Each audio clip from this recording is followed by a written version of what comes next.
Rick Wiles is a televangelist. He is one of the most hardcore fundamentalist Christians I've ever seen, and he's one of my favorite psycho people to cover on this show. So he was actually recently in the hospital with COVID, and this is after he did a whole bunch of COVID denialism, and it appears like he never lost a step. You know, it appears like his near-death experience did not lead him to the position that vaccines are good and I should stop being a dumbass. No, he seems to have doubled down on his lunacy. So he's out of the hospital now. He's back in the studio. And here's what he has to say about Biden. Well, look, I'm guilty of being too diplomatic and too nice. These are not good people. They're not good people. They're evil, and they want us dead. They're evil, and they're wicked. And they want us dead. And they want us dead. Let's get it out on the table here. They called us assassins. Yes. Yes. Let's get it out on the table. They're wicked, they're evil, they're not good. And they want us dead. Is that clear enough? It's clear as day. I say let's meet at Gettysburg. Get this over with. Hey, listen, this is the times we're in. I mean, this is the reality. These people are ruling and reigning over us. A bunch of sissified lefties would never come out and meet real men. Never. They're cowards. They're a bunch of cowards. They never would come out and face real men. Yeah, and real patriots that love this country. That's right. They'll never do it. Nope. They're nothing but stinking cowards. I'm fed up with putting up with their crap. I'm a free man. I live in a free country. And men died for this country. And on my watch, in my generation, we're watching it being taken from us, and we're too lazy to stop it. We ought to be ashamed of ourselves. We ought to be ashamed that we're allowing these cowards to take our country. We don't want to be inconvenienced with putting down a communist revolution. Well, too bad it's here. Yeah, it's here. And if the people don't do something very, very soon, you're going to end up in a concentration camp. And after that, you're going to end up in a grave. Jesus Christ.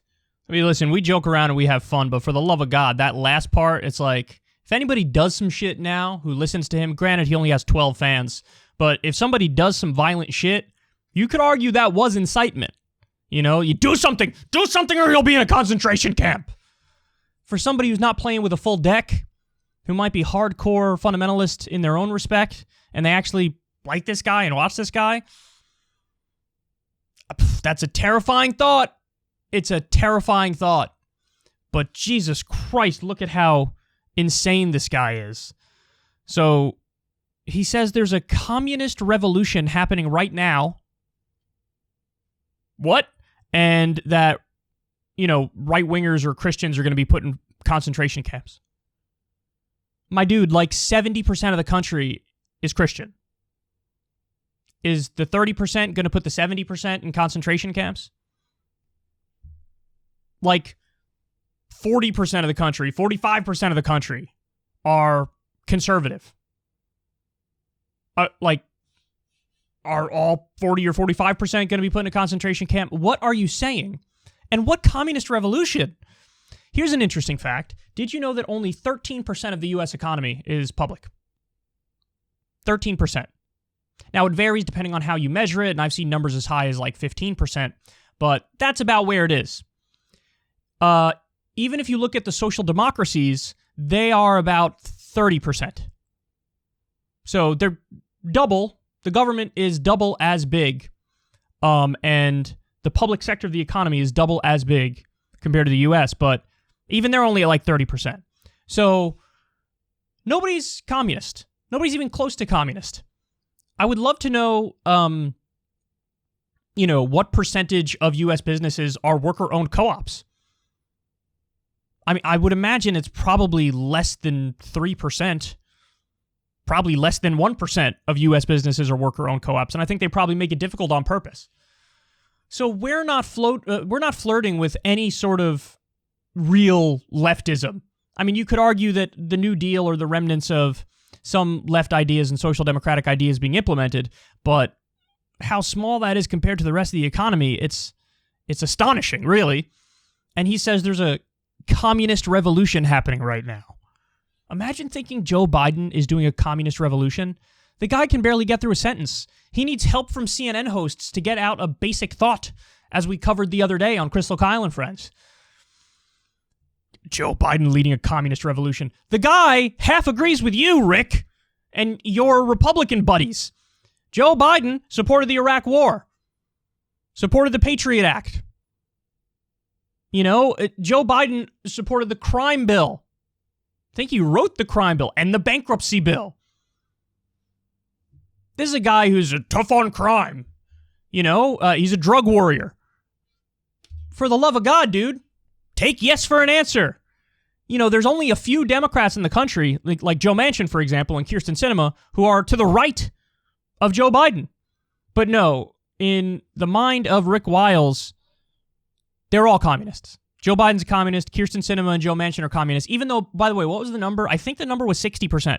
I think that Joe Manchin voted with Trump 60% of the time. So if Manchin's a communist, is Trump a little bit of a communist himself?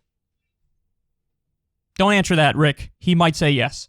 I love how he said, let's meet at Gettysburg. The sissified lefties will never fight us. They'd never fight us. Dude, you act like you're not really overweight, really old, didn't just have COVID, and, you know, don't read the Bible and watch NASCAR every day as you battle your sexual urges. Don't act like you're some tough guy, bro. Everybody knows you're not a tough guy. You're not going to bring about a Gettysburg. You and, like, your 17 fans get together, and all of them are, like, over 60. What are you going to do? You want to fight Antifa in the streets or some shit? Good luck with that, buddy. They're evil and they're wicked and they want us dead. They want us dead. By the way, this is historically how atrocities happen. It's a group claiming we're so under siege, we're so under attack, we need to respond before they get us. And that's what they do. Historically, that's always how it happens. It's a dominant culture playing the victim to an extreme degree where they make people feel like if we don't strike, then we're going to be destroyed. And that's what he's doing here. Now, again, thankfully, he doesn't have many fans or listeners, but Jesus Christ. I mean, this is extreme stuff, man. And it goes to show you, it doesn't matter who the Democratic president is. They're always going to say the same shit. So it should have been Bernie. Because guess what? The arguments they would have used against Bernie are the same that they used against Biden. So it's sort of like the boy who cried wolf. Oh my God, communism. Oh my God, socialism. Oh my God, they're going to kill you. Oh my God, oh my God, oh my God. They said the same thing about Barack Obama. Meanwhile, under Barack Obama, the number of public sector jobs, government jobs, decreased, and the number of private sector jobs increased by millions. Some communist. And I don't know what happened in terms of how many workers, how many worker-owned co-ops there were under Obama, for example. I don't know that number, but obviously it wasn't a priority of his administration and not much happened. It'd be nice if it was, but this is the political opposition. The further right you go on the spectrum, the more lunatic they get, the more lunacy they espouse. As you guys could tell, I'm sort of torn between the instinct of like, Jesus Christ, this is dangerous, this might be incitement, and holy shit, look at this freak show. I'm sort of torn between those two things. I find it hard to believe that this is convincing to anybody at all. But, there's some percentage of the population out there that watches this and likes it as much as you guys watching this show like this show. And that is a disturbing thought.